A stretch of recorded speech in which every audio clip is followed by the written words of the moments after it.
Hey, it's Xuan from the Homeschool Front, and today I'm going to offer you 10 tips on how to enjoy the outdoors with your kids.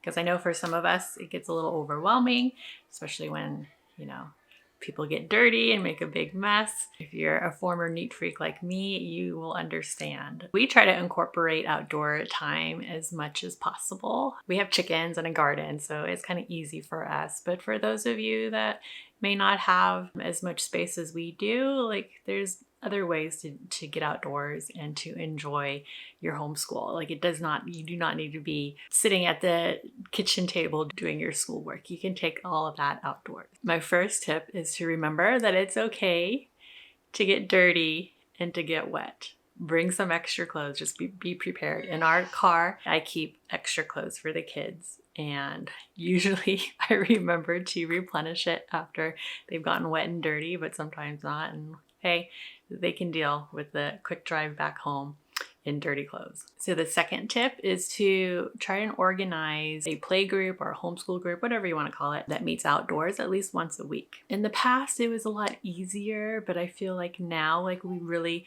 have slowed down our homeschool and we don't like to go out, have things planned every week. So I think it's okay to not do it every week.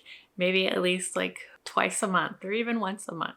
Meet up with some friends outdoors and enjoy the surroundings together. Next step is to grab a book or go research online about local hikes in your area. And you may think, oh, there's no local hiking spots, but trust me, there probably is somewhere. Even if you live in a city, there's probably some little local trail through a big park or something. We use the app All Trails. Whatever trail is out there, it's listed, and they even tell you how intense it is and how long it is and where it's located. And then people who use the app also take pictures and videos, and they'll post it online and give reviews of the hike. So that is the one spot I recommend that you check out, is All Trails. I know this is something that we are not very good at doing, but I have friends that nature journal and they love it. And so I recommend to try it out to see if you like it. They do have these paintbrushes, watercolor paintbrushes that you just you put water in the pen portion of it and just kind of squeeze. And so you can have your water to go for your watercoloring.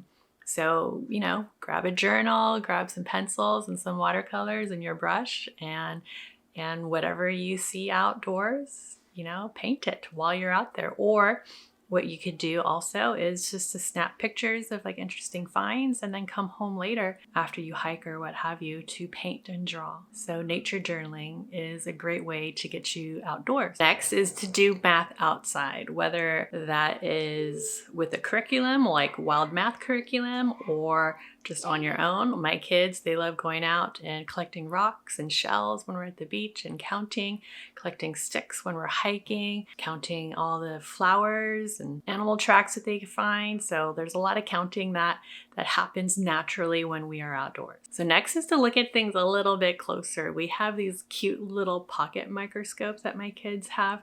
They usually get lost. When we do have them on hand, it's fun to look at things a little bit closer. It could be an insect, a plant, a rock, just dirt, you name it.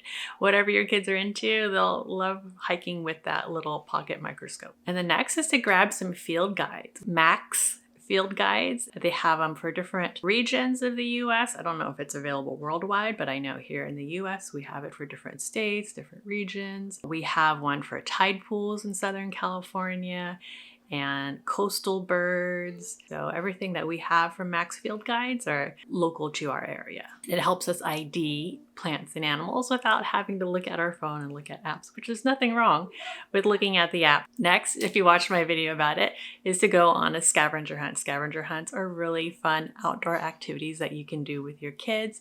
You can make it simple or make it complex if you have older kids. Be sure to check out that video, and I do have a PDF down below if you want nature scavenger hunt list. Next is to plant a garden. So whether it's a container garden or raised beds or what have you, gardening is a great way to get outdoors, and you'll be out there daily weeding and watering and tending to your plants. So whether you're growing vegetables or flowers, it's just a great experience to do with kids. And then last but not least is to track your time outdoors. If that's something that you need to do, we started doing that, but then I realized that we weren't good at upkeeping.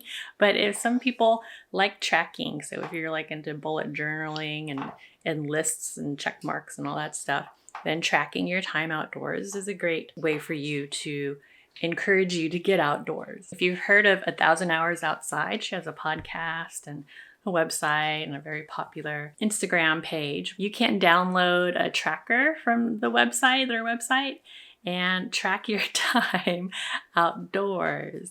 I think the goal is to get 1,000 hours of outdoors time within a year. All right, so spending time outdoors is an important part of our homeschool, and hopefully it is with you too. Let me know down in the comments below, what are your favorite outdoor activities to do with your kids in your homeschool?